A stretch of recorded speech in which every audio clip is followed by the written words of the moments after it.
आज का जो विषय है लाइव चर्चा का, 3 प्रकार की बुद्धि और सबसे बड़ा सुख। फिर एक और टाइटल है, लठसंग से सत्संग भी होता है क्या? हनुमान जी को आता है ये काम करना। अब ये शब्द क्यों लिया गया है, लठसंग से सत्संग? लठसंग मतलब लाठी का संग, और सत्संग हनुमान जी की ये विशेषता है कि कहां शस्त्र प्रयोग करना है वो भली भांति जानते हैं, और कहां छोटा रूप धारण करना है ये भी जानते हैं।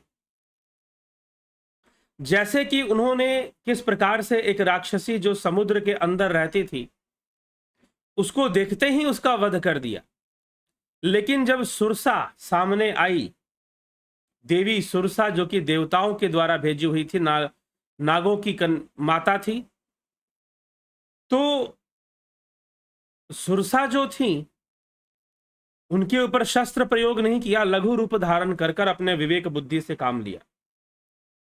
तो बजरंग बली को सभी विधान पता है कि कोई कैसे सुनता है और कोई कैसे समझता है, इसलिए हनुमान जी लठसंग करना बड़े अच्छे से जानते हैं। यद्यपि यह लठसंग करना सबके बस की बात नहीं है।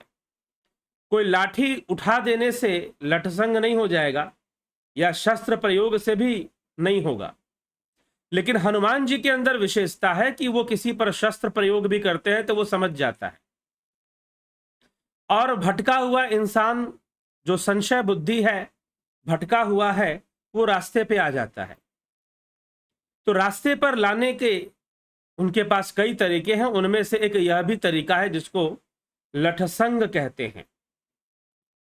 तो लठसंग मतलब लाठी का संग करना, लेकिन ये कला सबको नहीं आती, ये सहज नहीं है, आसान काम नहीं है। जिसके पास कुछ विशेष विवेक होगा वही कर पाएगा, सब कर भी नहीं पाएंगे। और हनुमान जी लंका में जब प्रवेश करते हैं तो कई लोगों को लठसंग से ही सत्संग सुनाते हैं।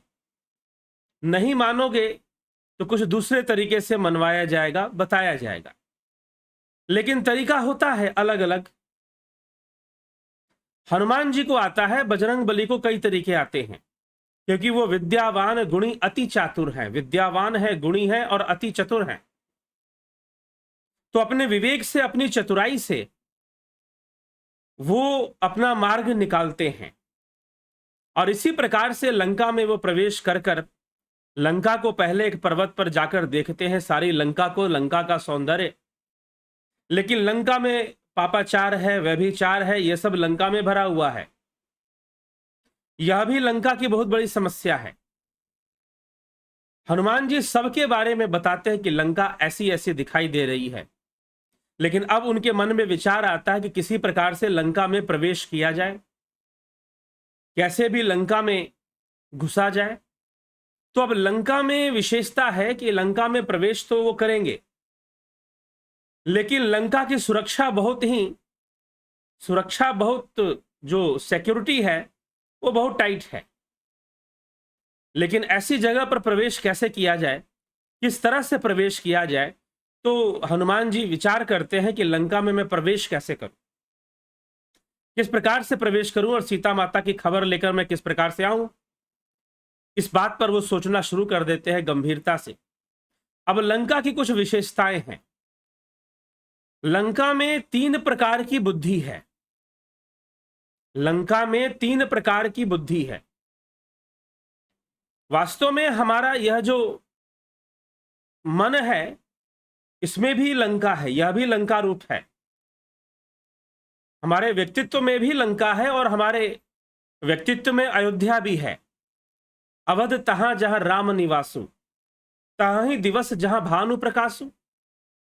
अयोध्या तो वहां है जहां श्री रामचंद्र जी का निवास होता है, और वहीं पर ज्ञान का प्रकाश होता है। तो जिसके मन में श्री राम बसे उसका मन ही अयोध्या बन जाता है। वैसे भी एक और जगह पर कहा हुआ है, अष्टाचक्रे 9 द्वारे देवी नामपुरी अयोध्या। 8 चक्रों वाली, 9 द्वारों वाली यह जो देह है वो अयोध्या है। तो हमारे शास्त्रों में कई जगह पर बताया गया है, संतों की वाणियों में भी आता है कि घट के भीतर ही प्रयाग है, घट के भीतर ही काशी है, तीर्थ है। आत्म तीर्थ की चर्चा भी की गई है पुराणों में, शास्त्रों में। तो घट के भीतर तीर्थ की बात की गई है। ईड़ा भगवती गंगा पिंगला यमुना नदी, ईड़ा पिंगल्योर मध्य सुषुम्ना च सरस्वती। ईड़ा भगवती गंगा है, पिंगला यमुना नदी है, और ईड़ा पिंगल्योर मध्य सुषुम्ना च सरस्वती। ईड़ा और पिंगला के मध्य में जो सुषुम्ना है वो सरस्वती रूपा है। तत्र स्नानम प्रकुर्वित सर्व पापे प्रमुच्यते त्रिवेणी संगमो तीर्थराजस।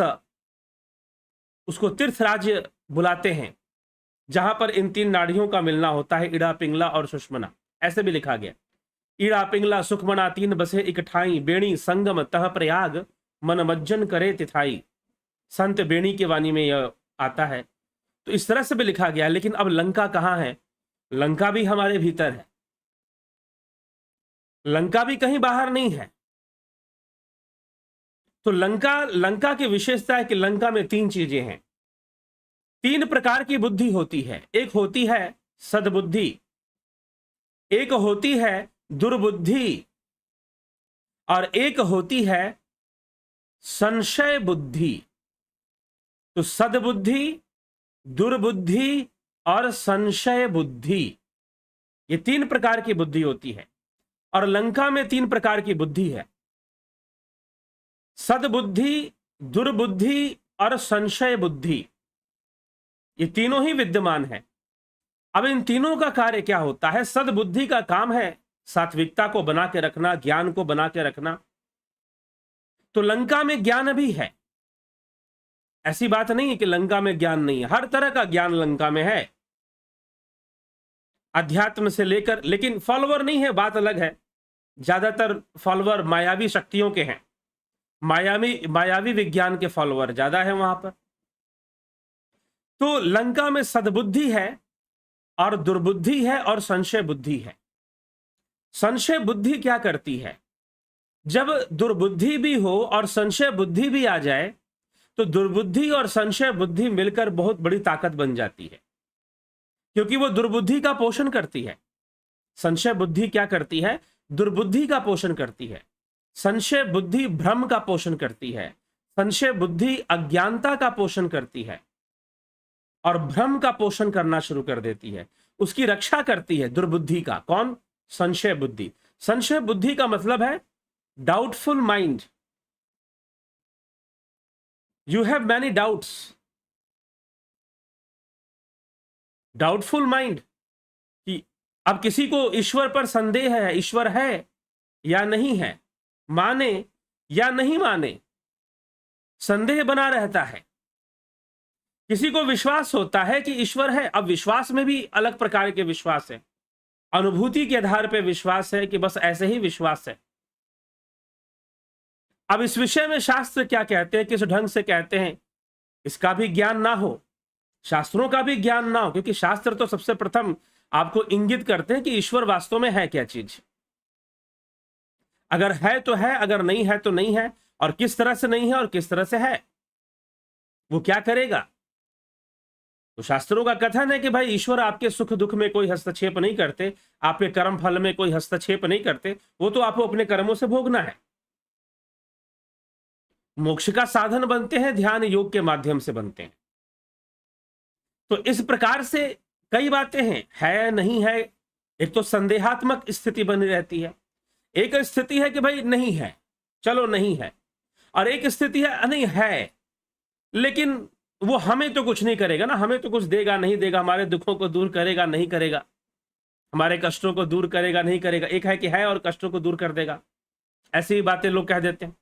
तो कई प्रकार की स्थिति बनती है संदेहात्मक।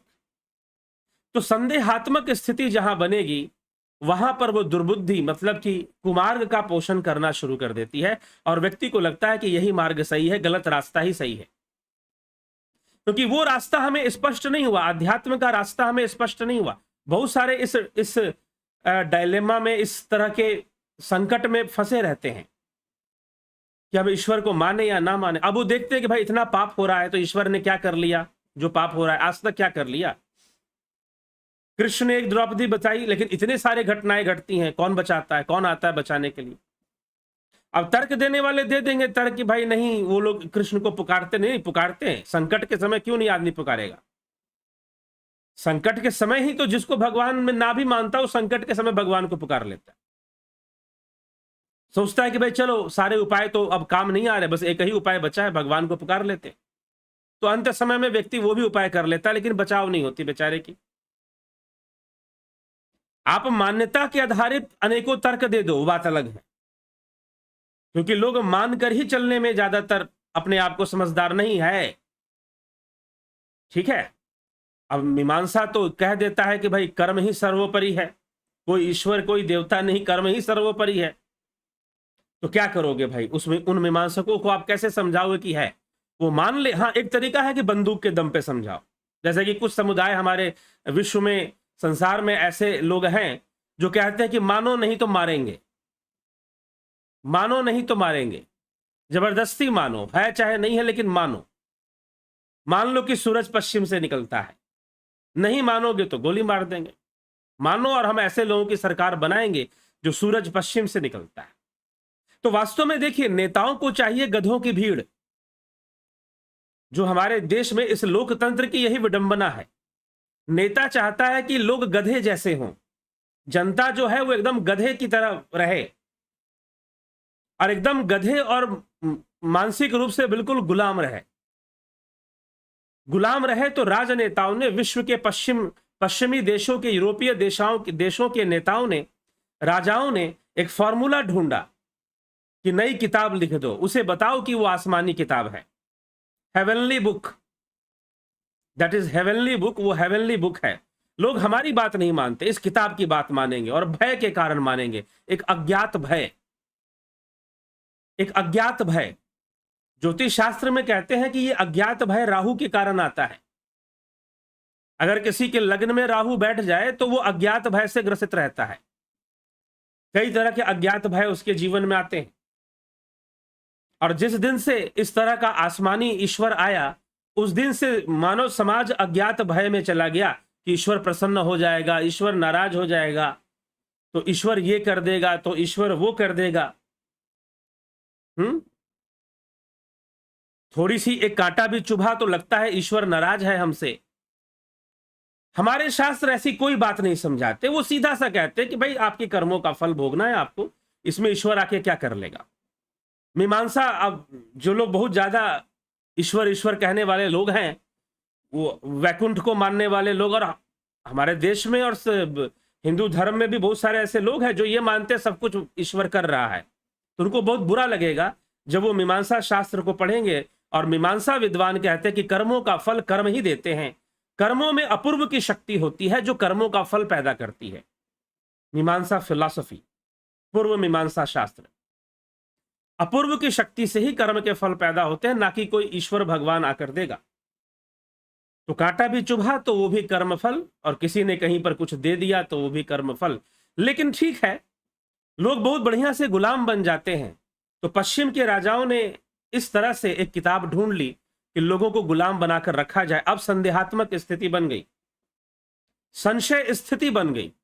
तो जहां पर भी संशयात्मक धर्म की पालना होगी, जहां पर भी आप संदेहात्मक विषयों को लेकर आगे बढ़ोगे, जहां पर आपका अनुभव नहीं है, जहां पर आपका कर्म नहीं है, आप एक मान्यता पे आधारित लेकर चलोगे कि हां आसमानों के ऊपर कोई है जो यहां की निगरानी करता है। जैसे एक संस्था है हमारे देश के अंदर, वो कहते हैं कि आसमानों के ऊपर शिव है, शिवलोक है, वहां शिव जी रहते हैं, और वहां से वो आत्माएं भेजते हैं इस धरती के ऊपर, और कभी कभी किसी के ऊपर आ जाते हैं जो उनका ध्यान करता है। मैंने कहा कि नहीं, ये ऊपर आने वाली प्रक्रिया तो लगता है जिन्नों और जिन जातों और परियों और भूतों का ये डिपार्टमेंट है किसी के देह पर आना। अब शिव बाबा काहे के लिए किसी के देह पर आ जाए, लेकिन वो ऐसा कहते हैं। तो आप कहीं ना कहीं किसी आसमानी चीज को मानने में लगे हुए हो, और उस संशयात्मक संदेहात्मक स्थिति में आपका पोषण होता है। तो जब उस संदेहात्मक स्थिति में पोषण होता है तो आप किसी ना किसी हेवनली फादर से या हेवनली पावर से आप प्रार्थना करते रहते हैं, मानते रहते हैं। तो अब संदेहात्मक स्थिति में बहुत अच्छी बहुत अच्छे से लोगों को, जैसे कहा जाता है ना कि थोड़ा सा लोहे को पिघला दो तो फिर वो उसको मोल्ड करना आसान होता है, तो संदेहात्मक स्थिति में मोल्ड करना आसान हो जाता है, किसी को कन्वर्ट करना भी बहुत आसान हो जाता है। तो धर्म को लेकर संदेहात्मक स्थिति बहुत खतरनाक होती है, संशयात्मक स्थिति बहुत ही खतरनाक होती है। और कई बार इन संशयात्मक स्थिति वालों को शायद उनको तर्कों से भी नहीं समझाया जा सकता, क्योंकि वो मान के चलते हैं, वो मान के चलते क्योंकि उनके गुरुजी ने कहा है कि जो रात को निकलता है वो सूरज है और जो दिन को निकलता है वो चांद है। जब चांद निकलेगा तो सवेरा हो जाएगा। उनके गुरुजी ने ऐसा ही समझाया हुआ है, यही मानना है बेटा। और हमारे गुरुजी ने जो कह दिया वो अंतिम ऋषि हैं, उनके बाद कोई ऋषि अब पैदा ही नहीं होगा, ऐसा भी दावा लोग कर देते हैं। अब जो उन्होंने कह दिया बस वो आखिरी बात है, उसके आगे कुछ भी नहीं है। सारे शास्त्र बेकार हैं, सब झूठे हैं। जो हमारे गुरुजी ने, हमारी संस्था ने कह दिया वही फाइनल है। अब ऐसी स्थिति भी लेकर लोग चलते हैं। तो अब ऐसे संदेहात्मक स्थिति वालों के लिए शायद लटसंग ज्यादा सही रहता है, ठीक है। तो अब जो है ये हनुमान जी का निर्णय है, मैं ऐसा नहीं कह रहा कि सही रहता है।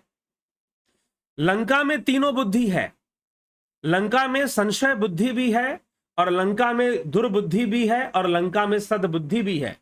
सद्बुद्धि के रूप में विभीषण जी विराजमान है, दुर्बुद्धि के रूप में रावण विराजमान है और संशय बुद्धि के रूप में कौन है, कोई बताएगा? कमेंट करके बताइए कि संशय बुद्धि के रूप में कौन है। सद्बुद्धि के रूप में तो लंका में विभीषण जी रहते हैं, दुर्बुद्धि के रूप में रावण रहता है और संशय बुद्धि के रूप में कौन है?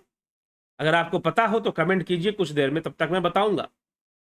तो हनुमान जी अब लंका के अंदर एक संत के रूप में प्रवेश कर रहे हैं, एक संत के रूप में प्रवेश कर रहे हैं। और संत का कार्य क्या है, साधु का कार्य क्या है, गुरु का कार्य क्या है कि सद्बुद्धि को वो जागृत करेगा, सद्बुद्धि को जागृत करेगा, दुर्बुद्धि को कमजोर करेगा, दुर्बुद्धि की शक्ति को खत्म करेगा, सद्बुद्धि की ताकत को बढ़ा देगा। मतलब कि सद्बुद्धि के रूप में विभीषण जी है तो विभीषण जी की पावर बढ़ने वाली है, विभीषण जी का आत्मविश्वास बढ़ने वाला है, विभीषण जी का मनोबल बढ़ने वाला है और रावण का मनोबल गिरने वाला है हनुमान जी के जाने से, क्योंकि हनुमान जी लंका तो जलाएंगे। तो हनुमान जी के जाने से गिरने वाला है रावण का मनोबल, ठीक है। तो इस प्रकार से, और एक और काम, लेकिन रावण का सद्बुद्धि कब जागृत होगी, क्योंकि इन सबके ऊपर जिसने पर्दा डाल के रखा हुआ है, सद्बुद्धि को किसने कमजोर करके रखा हुआ है, तो संशय बुद्धि ने। अगर कोई संशय हो गया आपको किसी चीज पर तो सही चीज भी गलत दिखाई देगी। फिर यदि आपको संशय हो गया तो सही चीज भी गलत दिखाई देगी, बिकॉज यू हैव डाउट्स। तो सही क्या है आप कंफर्म नहीं कर पाओगे, सही क्या है आप कंफर्म नहीं कर पाओगे, तो सही चीज भी गलत दिखाई देगी। तो अब संशय का निवारण बहुत जरूरी है।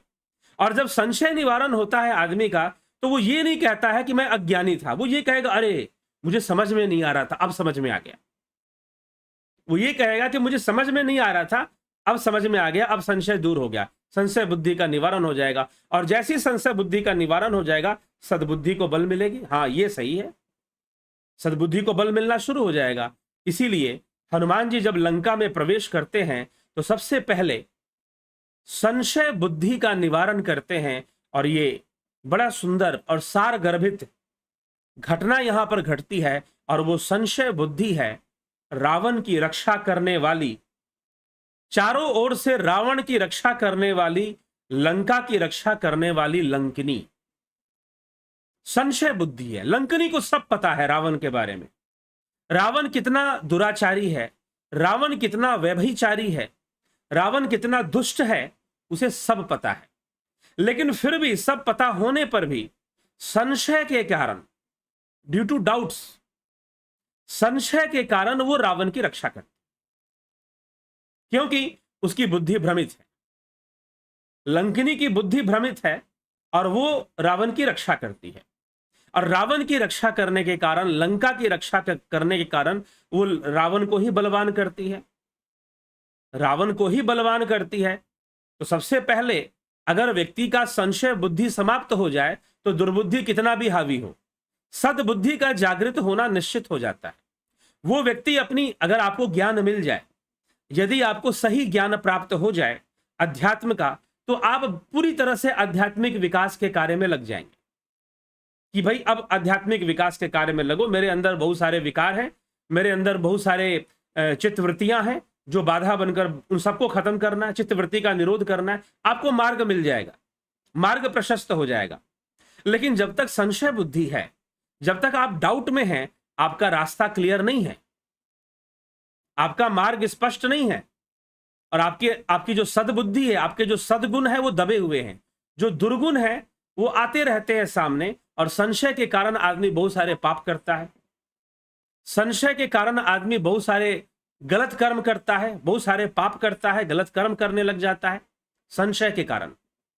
तो ये जो संशय है इसका निवारण बहुत जरूरी है। और संशय कितनी बड़ी चीज होती है, गोस्वामी तुलसीदास जी ने तो लिखा कि संशय वह नींबू की उस बूंद की तरह है कि एक भरे पतीले में अगर दूध भरा हुआ है और नींबू की एक बूंद भी गिर जाए, एक बूंद भी गिर जाए, तो फिर क्या होगा, सारा दूध, विश्वास रूपी दूध खट्टा हो जाएगा, विश्वास रूपी दूध फट जाएगा।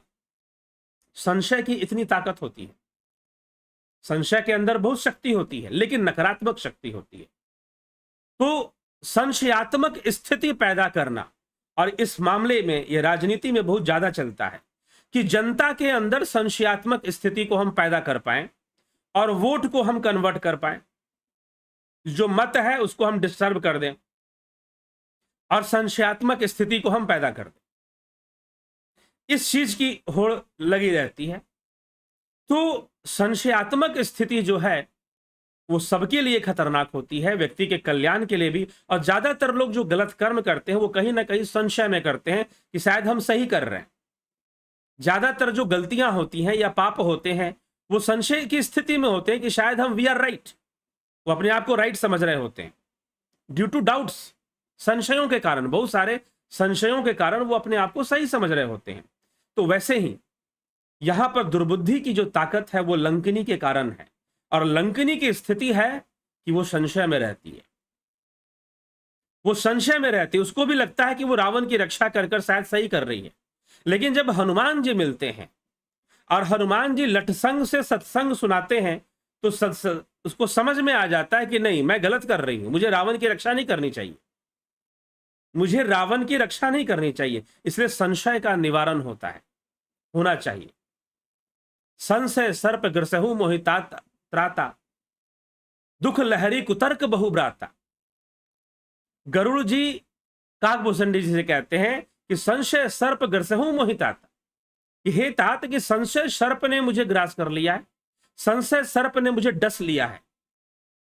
दुख लहरी कुतर्क बहुब्राता, और अनेक दुखों के लहर मेरे जीवन में दौड़ रहे हैं। तो संशय को सांप कहा गया, सर्प कहा गया।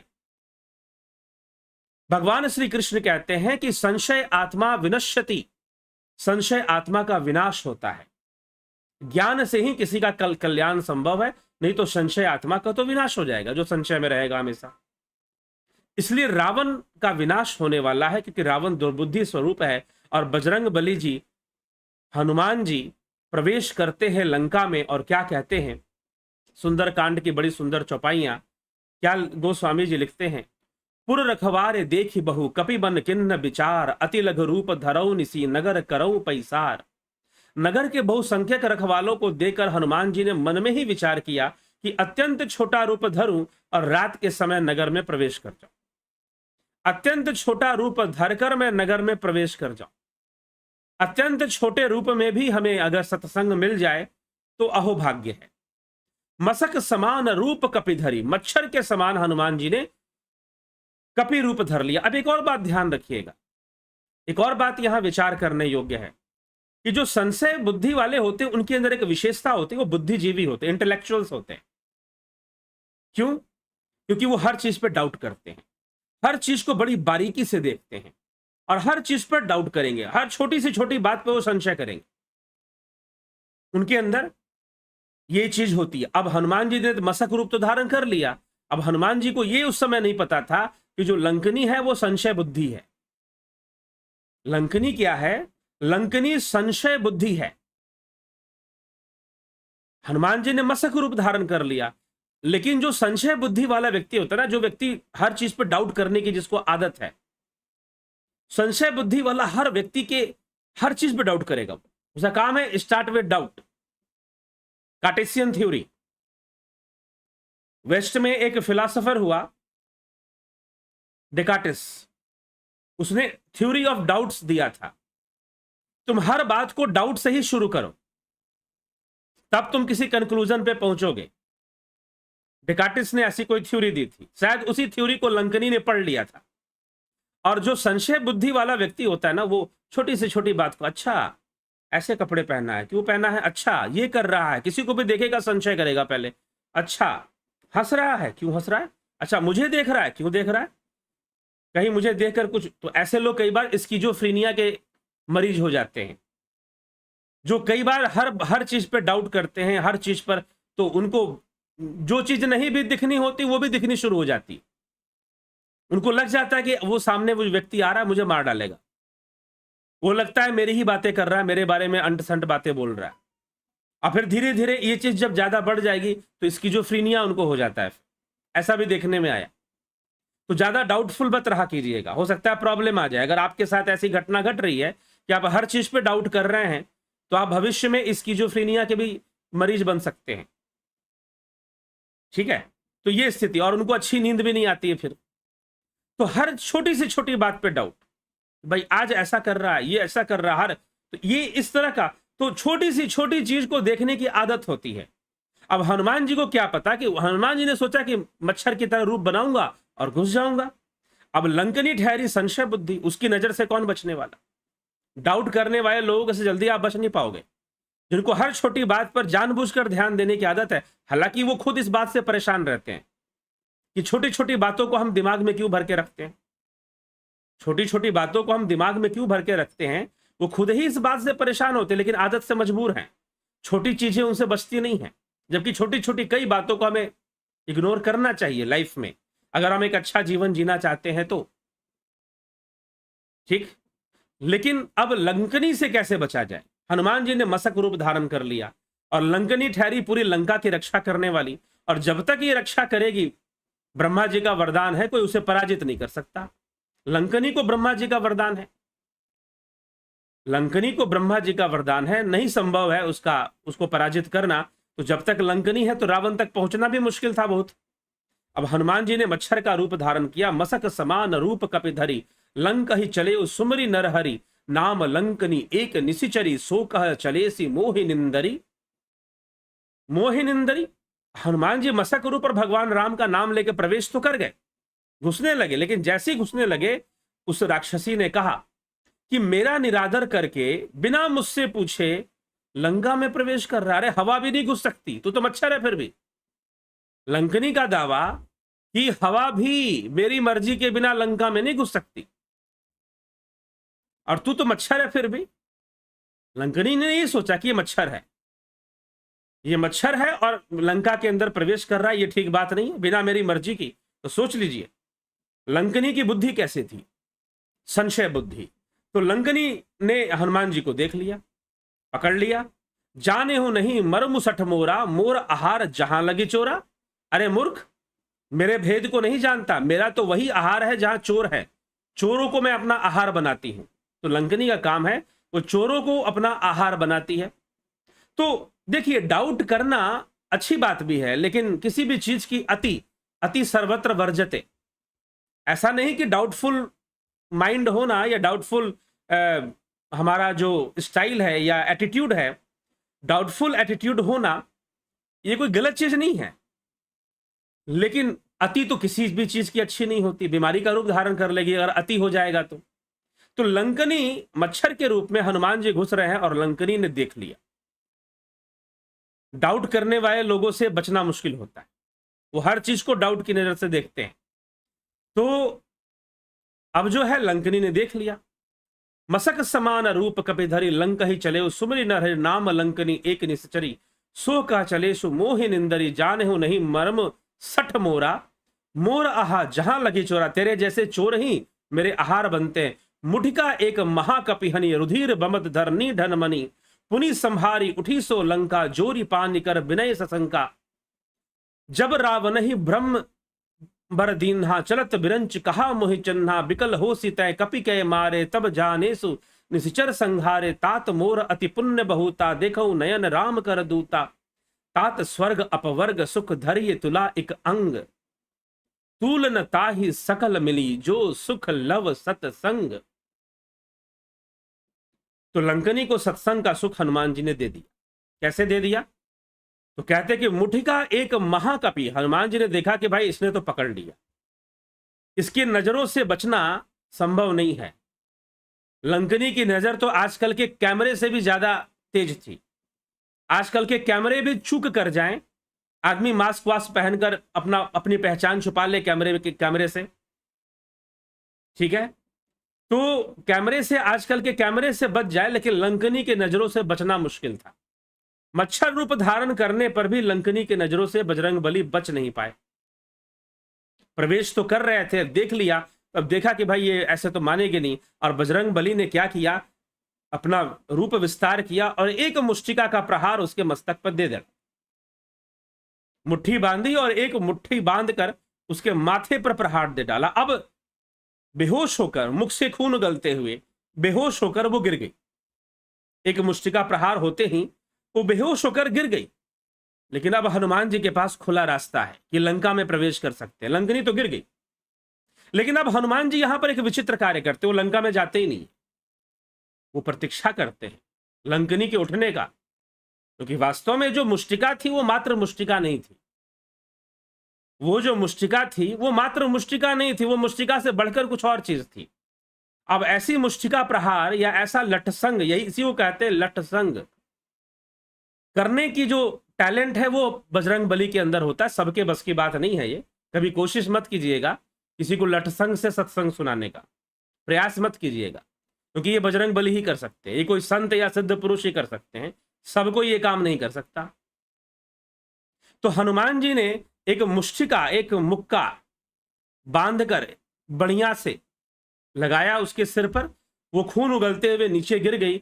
अब एक यहां प्रश्न उठता है, अब तो प्रवेश कर सकते थे लंका में, लेकिन हनुमान जी प्रवेश नहीं करते, क्योंकि जानते हैं कि लंकनी क्या कहने वाली है। वो प्रतीक्षा करते हैं कि अभी बेहोश हुई है, ये उठेगी। पुनि संहारी उठी सो लंका जोरी पानी कर विनय सशंका। जब रावण ही ब्रह्म पर दिन्ना चलत बिरंच कहा मोहि चन्ना। वह लंकनी फिर अपने आप को संभाल कर उठी और हनुमान जी वहीं खड़े रहे तब तक, और डर के मारे हाथ जोड़कर विनती करने लगी, बोली, रावण को जब ब्रह्मा जी ने वर दिया था, जब चलते समय उन्होंने मुझे राक्षसों के विनाश की यह पहचान बता दी थी। बिकल हो सितय कपि के मारे तब जाने सु निश्चर संघारे। तात मोर अति पुण्य बहुता देखो नयन राम कर दूता। जब तू बंदर के मारने से व्याकुल होगी, वानर के मारने से व्याकुल हो जाए, तब तू राक्षसों का संहार हुआ जान लेना। हे तात, मेरे बड़े पुण्य है जो मैं श्री रामचंद्र जी के दूत को अपने नेत्रों से देख रही हूं। अब इसका संशय दूर हो गया मुष्टिका प्रहार से। बजरंग बली के सामने रास्ता खाली है, लेकिन बजरंग बली जानते हैं कि मैंने मात्र मुष्टिका प्रहार थोड़ी ना किया था, मुष्टिका प्रहार थोड़ी ना किया था। अब लंकनी उत्तर क्या देती है? लंकनी कहती है यहां पर कि मेरा बहुत बड़ा पुण्य है कि आपके दर्शन मुझे हो गए। तात स्वर्ग अपवर्ग सुख धैर्य तुला एक अंग तूलन ताहि सकल मिली जो सुख लव सत्संग की। हे तात, अब लंकनी बहुत बड़ी बात कह देती है कि हे तात, यदि तराजू के एक पड़ले पर स्वर्ग अपवर्ग के सुखों को भी रख दिया जाए, लेकिन आपने जो मुझे क्षण भर का सत्संग दिया है, अब हनुमान जी ने तो मुष्टिका प्रहार किया था, लंकनी बोलती है कि मुझे सत्संग मिल गया। आपने जो मुझे सत्संग दिया है उसमें जो सुख है, उसमें जिस सुख की प्राप्ति मुझे हुई है, उस सुख से, वो सुख के सामने तो स्वर्ग का भी सुख और अपवर्ग का भी सुख व्यर्थ ही समझिए। तो यहां पर एक उपमा गोस्वामी तुलसीदास जी लंकनी के माध्यम से एक बात कहलवाते हैं, और लंकनी हनुमान जी से कहती है तो लठसंग का जादू बहुत बड़ा होता है। हनुमान जी के पास ये विवेक है कि लाठी कहां मारनी है, शस्त्र प्रयोग कहाँ करना है और कहाँ छोटा रूप धारण करना है, लघु रूप धारण करना है। इसलिए जो लोग कई बार कहते हैं कि अरे बंदूक उठाओ, गोली उठाओ, जोश भरने में लगे रहते हैं। एक कहीं पर मैं गया था, वहां स्वामी जी कुछ ऐसा ही भाषण दे रहे थे, लेकिन ऐसा करने के लिए भी बजरंग बली जैसा विवेक भी होना चाहिए। छोटा कहां बन जाना है और लठ कहां मार देना है, इस बात के विवेक हनुमान जी से ज्यादा किसी के पास नहीं है। इसलिए उन्हें कहा जाता है, बजरंग बली क्या थे? विद्यावान गुणी अति चातुर। विद्यावान गुणी अति चातुर। वैसे लोग समझते हैं कि भक्त होने का मतलब होता है बिल्कुल शांति से रहो, बिल्कुल शांति से रहो, कुछ ना बोलो, जो खाने को मिल जाए वो खा लो, जो खाने को मिल जाए वो खा लो, जहां बैठने को बिठा दिया जाए वहां बैठ जाओ, तो तुम बहुत बड़े भक्त आदमी हो भाई। गांवों में आप चले जाओ, भक्त की यही परिभाषा है, यही परिभाषा है। और एक थप्पड़ तुम्हें कोई मार दे तो तुम दूसरा गाल भी आगे कर दो, तुम बहुत बड़े महात्मा हो जाओगे। फिर तुम बहुत बड़े महात्मा हो जाओगे। फिर जरूरत नहीं है महात्माओं की। तो ऐसे भी स्थिति कई बार देखने में आती है, लोग इस तरह से भी कई बार समझ लेते हैं। लेकिन हनुमान जी भक्त हैं, वैसे भक्त नहीं है। हनुमान जी है विद्यावान गुणी अति चातुर। गुणी अति चातुर। लंकनी ने तो बस टोका था और बजरंग बली ने एक मुष्टिका उठाई और दे मारा उसे, और जब मारा तो वो खून की उल्टी करती हुई बेहोश हो गई, गिर गई नीचे। अब बजरंग बली के पास समय था कि निकल जाए, लेकिन नहीं, वो रुके रहे। और लंकनी उठती है और उठकर बोलती है कि तात स्वर्ग अपवर्ग सुख धरिये तुला, एक अंग तूल न ताही सकल मिली, जो सुख लब सतसंग। कि जो सत्संग का सुख है वो आपने मुझे दिया है प्रभु, आपने मुझे दिया है, और मैं बड़ी भाग्यशाली हूं कि मुझे आज रामदूत के दर्शन हो रहे हैं। तो मुष्टिका प्रहार से भी सत्संग हो सकता है। अब ये कला हनुमान जी के अंदर आती है। इसलिए बिना योगी बने, बिना योग किए वास्तव में शस्त्र का प्रयोग कैसे होना चाहिए? योगी होने का अर्थ क्या है कि शांति से हम बैठे रहें और जो है बड़े प्रेम प्रेम से मीठे मीठे भजन सुनाते रहें तो हम बहुत बड़े महात्मा हैं? जी नहीं। योगी होने का अर्थ ही कुछ और है। यही तो कृष्ण अर्जुन को समझाया जा रहा है। तस्माद योगी भव अर्जुन। अर्जुन तो योगी बन जा। अर्जुन को योगी बनाने में लगे हुए हैं, लेकिन ये नहीं कहते कि अर्जुन कहता है ठीक है मैं ब्रह्मचारी बन जाता हूं। कृष्ण समझा रहे कौन सा ब्रह्मचारी बनेगा? मिथ्या आचरण करेगा तू। अगर ब्रह्मचारी बनेगा मिथ्याचारी कहलाएगा। कैसे ब्रह्मचर्य की बात करता है? किस सन्यास की बात करता है?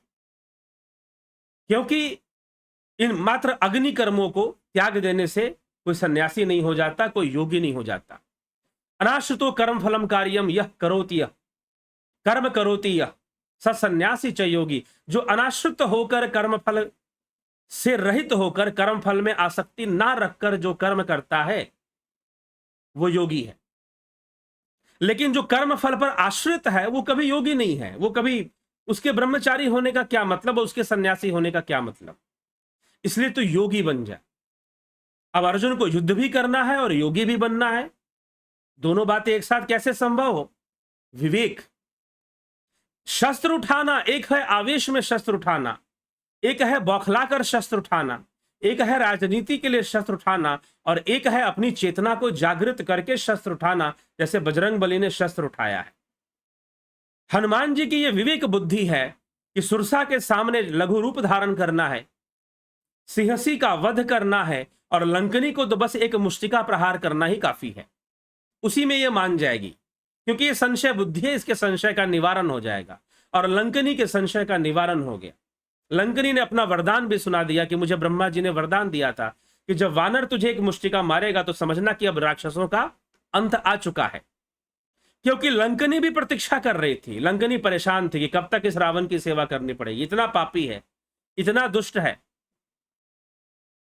इतने पाप करता है ये, और मैं इसकी चाकरी करती हूं। लंकनी को जैसे मुक्ति मिल गई, तो जिसको मुक्ति मिल गई वो तो बोलेगा ना कि भाई तात स्वर्ग अपवर्ग सुख धरिये तुला, एक अंग तूल न ताही सकल मिली, जो सुख लब सत्संग। अरे आपके दर्शन से, आपके सत्संग से इतना सुख मिला कि स्वर्ग अपवर्ग का भी सुख भला क्या होता होगा। लंकनी ने कभी अनुभव नहीं किया कि स्वर्ग का क्या होता है, अपवर्ग का क्या होता है, लेकिन वो बोल रही है कि मैंने सुना है कि बहुत सुख है वहां पर, लेकिन मुझे आपने जो सुख इस समय दिया है, सोचिए किसी को एक मुष्टिका मारा जाए और वो ये बोले कि बड़ा मजा आ गया।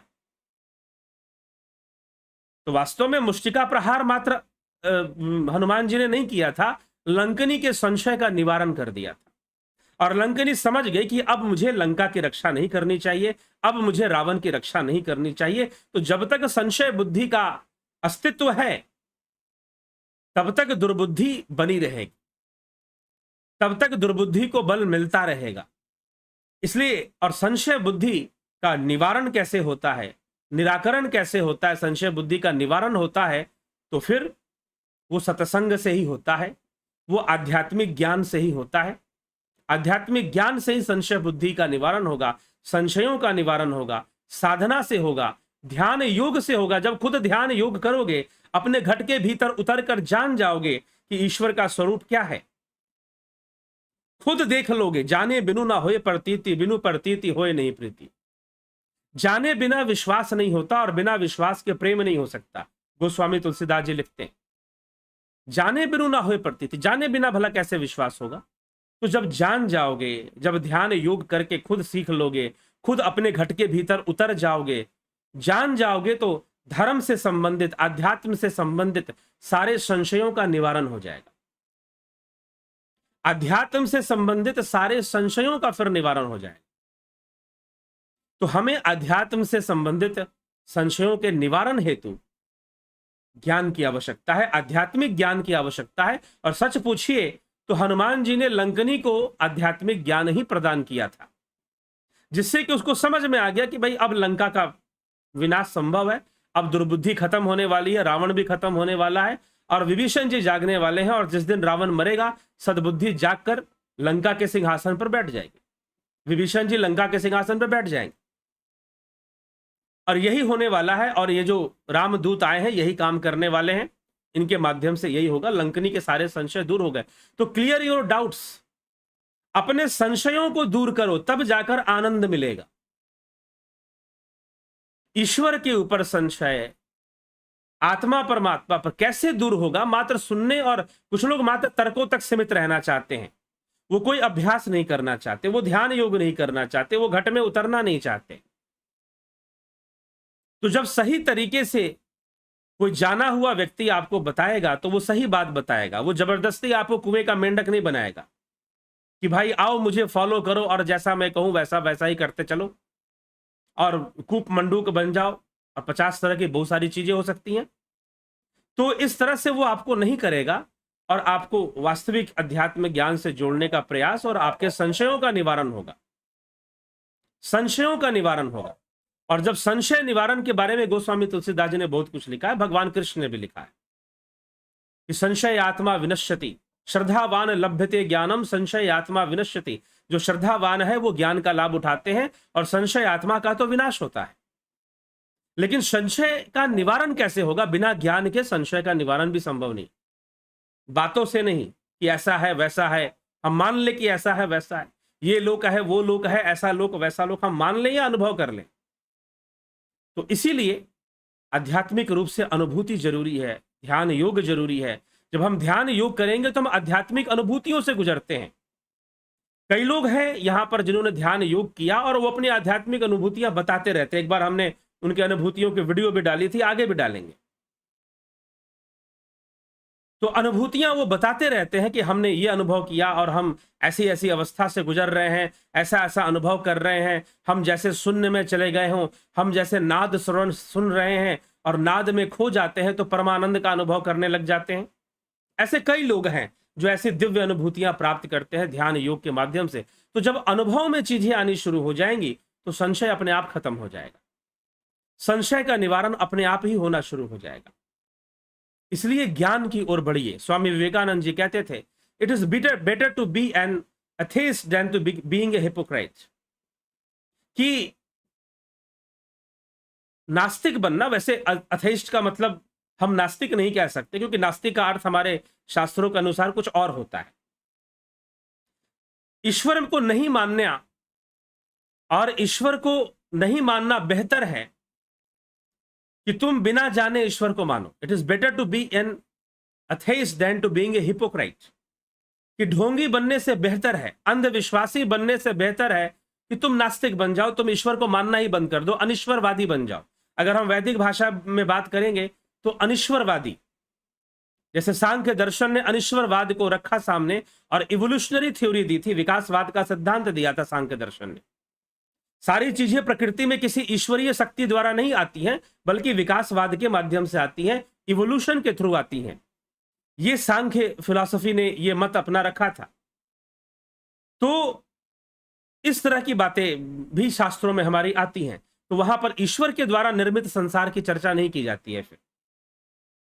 हाँ, क्योंकि उसमें संदेहात्मक लगता है। विकासवाद हमें सामने दिखाई देता है, हमें साफ साफ विकासवाद दिखाई देता है, इवोल्यूशन दिखाई देता है, म्यूटेशन दिखाई देता है। अभी आप कोरोना के बारे में आप सुनते हो कि कोरोना का न्यू म्यूटेशन आ गया है। म्यूटेशन क्या है? It is a type of evolution. यह एक प्रकार का विकास क्रम है जो कोरोना वायरस में होता है, दूसरे वायरसों में होता है, मनुष्यों में भी होता है, हर जीव में होता है, इवॉल्व करते हैं लोग। तो कोरोना वायरस भी अपने नए नए रूप धारण करता है, विकसित हो जाता है वो, ठीक है। तो it is a type of evolution ही है, एक तरह का यह विकास ही हो रहा है कोरोना वायरस का। तो आप क्या कहोगे? नहीं, भगवान ने पहले कोरोना बनाया और फिर भगवान ने जो है उसका वेरिएंट बना दिया। हेवनली गॉड ने पहले कोरोना बनाया फिर उसका वेरिएंट भी बना दिया। या आप म्यूटेशन मानोगे? क्या मानोगे ये बताइए आप। फिर ओमिक्रॉन आ गया, फिर डेल्टा वायरस आ गया, फिर डेल्टा क्रोन आ रहा है, और फिर पता नहीं और उसके आगे और वेरिएंट आएंगे कोरोना। तो ये कौन कर रहा है? भगवान कर रहे हैं सारा, या वाकई में वायरस म्यूटेट कर रहा है? आप क्या मानेंगे? तो स्वामी विवेकानंद जी ने कहा कि अनिश्वरवादी होना ज्यादा बेहतर है, इससे कि तुम अंधविश्वासी बनो। तुम अंधविश्वास में किसी ईश्वर भगवान को मानो, उससे बेहतर है कि तुम अनिश्वरवादी बन जाओ। तो यहां पर अथेइस्ट शब्द का अर्थ नास्तिक नहीं होता, अथेइस्ट का अर्थ होता है अनिश्वरवादी होना। क्योंकि theology is the subject related to God in Christianity. जो थियोलॉजी है, जब हम ईश्वरीय विश्वास पर अध्ययन करते हैं तो उसको थियोलॉजी कहते हैं। तो अथेइस्ट और थेइस्ट का अर्थ नास्तिक और आस्तिक नहीं होता, ईश्वरवादी या अनिश्वरवादी होता है। हम ये मानना, ये समझना चाहिए इस तरह से, क्योंकि आस्तिक का अर्थ और नास्तिक का अर्थ वेदों से है, और वेदों से ईश्वरवादी विचारधारा और अनिश्वरवादी विचारधारा दोनों विकसित होती हैं, दोनों विकसित होती हैं।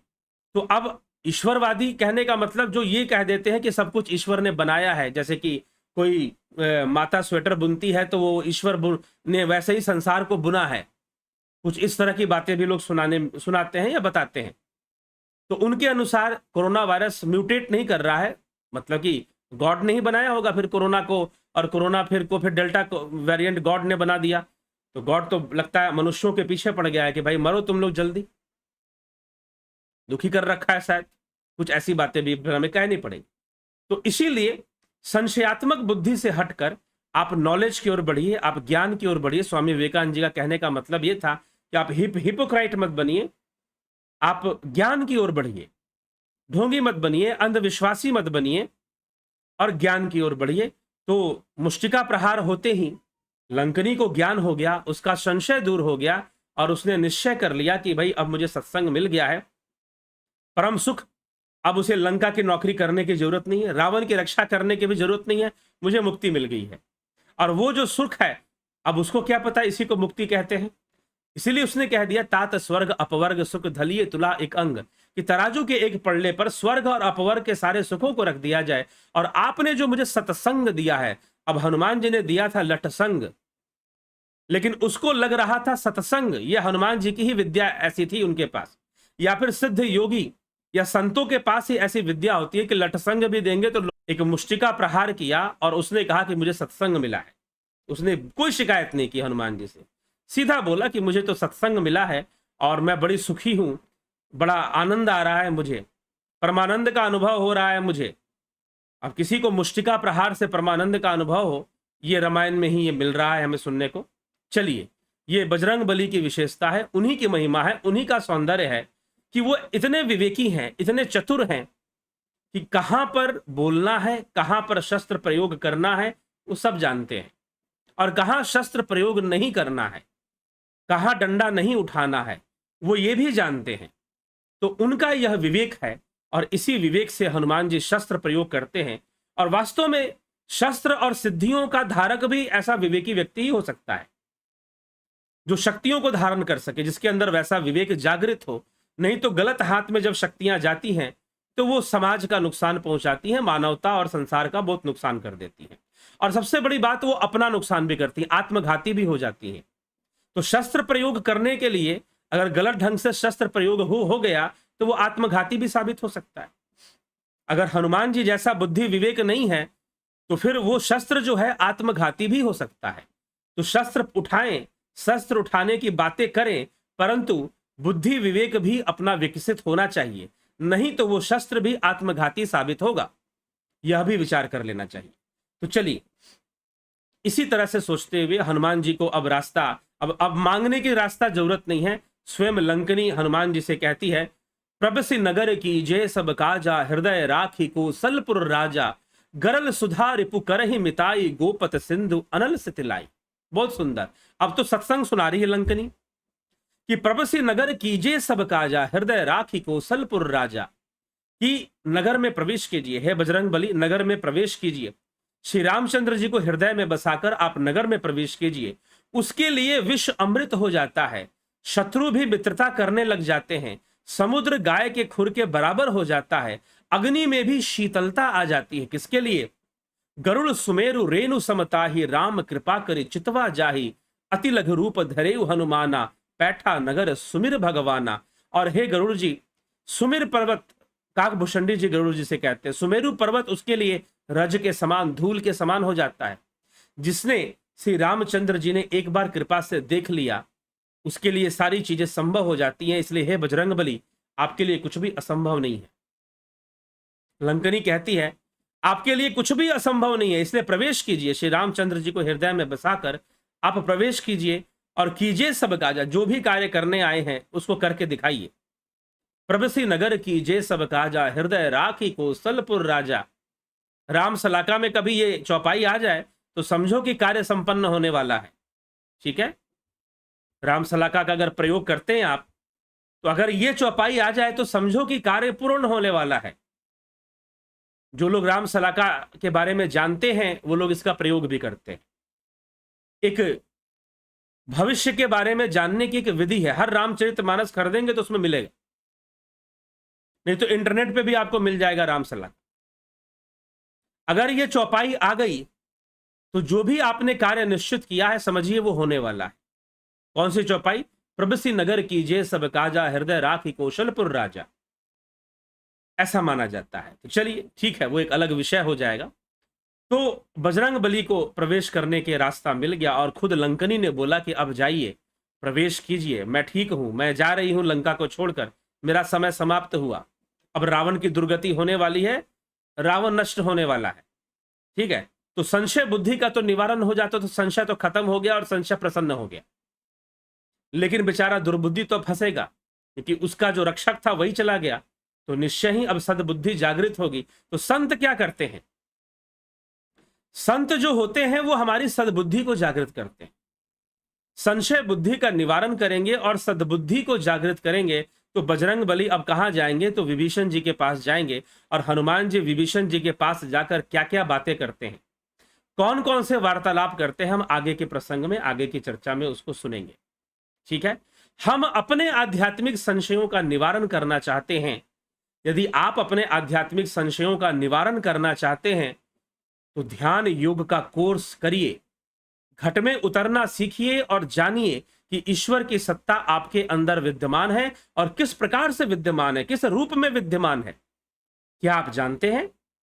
अगर नहीं जानते हैं तो उस ईश्वरीय सत्ता का साक्षात्कार करना चाहते हैं तो ध्यान योग का कोर्स करके अपने संशय के अंधकार को दूर कीजिए और जानिए शास्त्र सम्मत ढंग से यह ध्यान योग का कोर्स चलता है। आप इसको जानिए और जानकर संशय का निवारण कीजिए, और संशय का निवारण कर कर अपने आप को शुद्ध कीजिए, अपने संशयों को दूर कीजिए और अध्यात्म के मार्ग पर आगे बढ़कर अपने जीवन को सुखी कर लीजिए। जैसे लंकनी सुखी हो गई, लंकनी ने स्वर्ग और अपवर्ग से भी बड़ा सुख प्राप्त कर लिया। हर व्यक्ति कर सकता है यदि संशय निवारण हो जाए तो जरूरी है अपने भीतर उस ईश्वरीय सत्ता को जानना, अपने भीतर उस सर्वव्यापी सत्ता तक उसकी तक पहुंचने के मार्ग को प्राप्त कर लेना। ध्यान योग वही मार्ग है, ध्यान योग वही रास्ता है जो हमें उतनी गहराई में ले जाता है।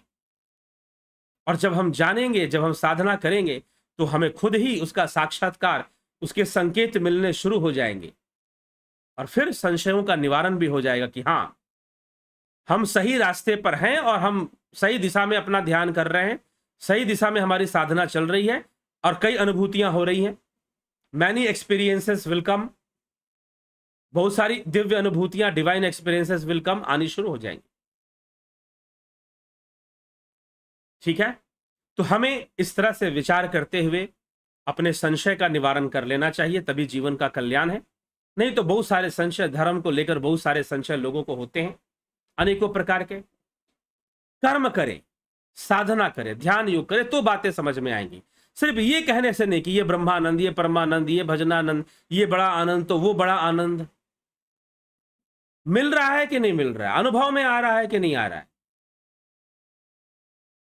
ठीक है, अनुभव में आ रहा है कि नहीं आ रहा है। स्वामी विवेकानंद, गुरु ठाकुर रामकृष्ण परमहंस ने कहा 3 प्रकार के आनंद होते हैं, एक होता है विषयानंद, एक होता है भजनानंद और एक होता है परमानंद। तो विषयानंद जो विषयों का आनंद है, संसारिक विषयों का आनंद। भजनानंद जो लोगों को भजन कीर्तन में आता है, वो भजनानंद है। और उन्होंने कहा कि परमानंद जो समाधि से आएगा, ध्यान योग से आएगा, उसको हम परमानंद कह सकते हैं। तो वो ध्यान योग से ही प्राप्त होगा फिर।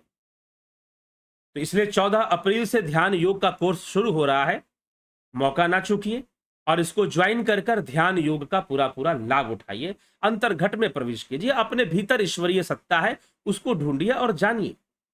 वो कहीं बाहर नहीं है, भीतर में ही है। भीतर से ही आत्म तीर्थ की यात्रा से कैसे करोगे? शिव जी कहते हैं माता पार्वती से, इदम तीर्थमिदम तीर्थ भ्रमंती तामसा जना आत्म तीर्थम न जानंती कथम मोक्षम वरानने। बहुत सारे तीर्थों की हमने यात्रा कर ली, लेकिन जब तक आत्म तीर्थ की यात्रा नहीं होगी तब तक मोक्ष कैसे मिलेगा? मोक्ष वरानने हे पार्वती, उन्हें मोक्ष नहीं मिलेगा। लेकिन आत्म तीर्थ की यात्रा करोगे कैसे? आत्म तीर्थ की यात्रा करोगे कैसे? आत्म तीर्थ की यात्रा का मार्ग तो चाहिए। बाहर की तीर्थ की यात्रा का मार्ग है, बस पकड़ो, ट्रेन पकड़ो, कार कर लो, टैक्सी कर लो, पहुंच जाओ, फ्लाइट कर लो। लेकिन आत्म तीर्थ में कैसे जाओगे? ध्यान योग वही मार्ग है। ध्यान योग आत्म तीर्थ की यात्रा करवाने वाला मार्ग है और उसी मार्ग को दिया जाता है इस कोर्स के अंतर्गत। तो यदि आप ज्वाइन करना चाहते हैं तो संपर्क कीजिए और संपर्क कर ज्वाइन कीजिए, इसका लाभ उठाइए। मैं फिर से आज व्हाट्सएप नंबर दे रहा हूं और आप इस नंबर पर टेलीग्राम या व्हाट्सएप से मैसेज करके आप जो है ज्वाइन कर सकते हैं, पूछ सकते हैं, पता करेंगे, क्वेरी डाल देंगे इस पर कि हाँ हमें ध्यान योग का कोर्स करना है, हमें बताइए, हम जानना चाहते हैं। ठीक है, तो आपको इसके बारे में बताया जाएगा, फिर इसी के माध्यम से, इस नंबर के माध्यम से आपको बता दिया जाएगा। चलिए ठीक है, तो अब चलेंगे विचारों, आपके विचारों की ओर। आप क्या लिखते हैं, क्या कहते हैं? तो जगत नारायण जी, बहुत बहुत अभिनंदन है आपका। हरीश डंगवाल जी,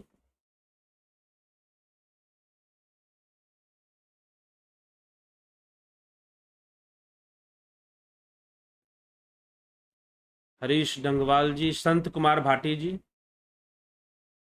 अवनी प्रधान जी, उषा श्रीवास्तव जी, गोविंद प्रसाद नीमा, श्वेता कुमारी, बबीता धीमान, श्वेता राय सिन्हा, रमेश पेशवानी, स्मिता सावंत, चितरंजन बरुआ, सविता नायक, दिनेश महाराज आमसरी, गौरव सिंह, विक्रम सिंह जी, विनोद कुमार सूद, राम निवास मीना, माधुरी कोल्हे, विष्णु चंद्र मौर्य, श्वेता कुमारी जी, अनिल कुमार, विसलाल बहादुर सिंह जी, उत्कर्ष तिवारी जी, राम विलास जी, सतीश मास्टर जी, बीकू कुचाड़िया, कन्हई कुमार, मनीष यादव, एके त्यागी, जोंती दत्ता, रचना जी, कुंभकरण, कुंभाराम जी, पूनम सिंगला, अर्जन भाई चौहान, देवरतन बलदावा, AK त्यागी, श्वेता राय सिन्हा जी, राम सिंह कश्यप जी, अशोक श्रीवास, गणेश पवार, रूपलाल विश्वकर्मा, दिलीप विश्वकर्मा, सोमू, ज्ञान किस किस मार्ग द्वारा अर्जित किया जा सकता है? जो आध्यात्मिक ज्ञान है वो ध्यान योग द्वारा ही अर्जित किया जा सकता है।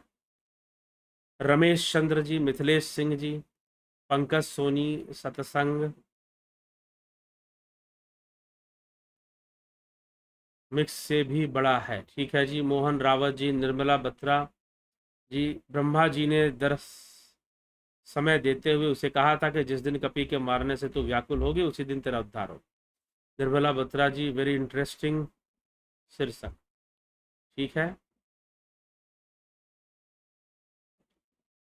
हाँ, अजीत सिंह जी, भरत छबलानी जी, बहुत बहुत अभिनंदन है आपका।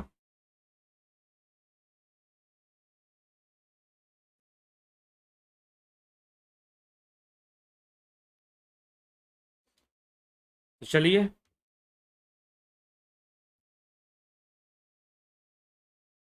इस प्रकार से हम आगे बढ़ते हैं। भरत छबलानी, कल्पना बागड़े जी, नरसा राम नरसा जी, SK मिन्हास जी, बहुत बहुत अभिनंदन है, स्वागत है आप सभी का दिव्य सृजन में।